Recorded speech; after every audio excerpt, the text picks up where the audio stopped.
Hello guys, আসসালামু আলাইকুম। আমি এই বেবি ফ্রকটি তৈরি করেছি 2 বছর মেয়ে বাবুর জন্য। এক কালার কাপড় দিয়ে জামাটা তৈরি করে তারপরে চেরি ফুলের মতো ডিজাইন দিয়ে হাতের কাজ করেছি। ডিজাইনটা আপনাদের ভালো লাগলে আপনারা শেয়ার করতে পারেন।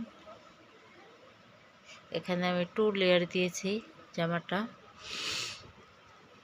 পিছনে এই একটা হুক দিয়ে দিয়েছি, আর হাতার মধ্যে 2 হাতা এভাবে একটা করে দিয়ে দিয়েছি।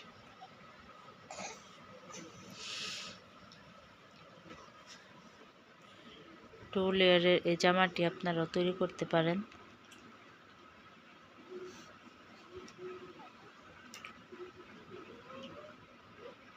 আসসালামু আলাইকুম।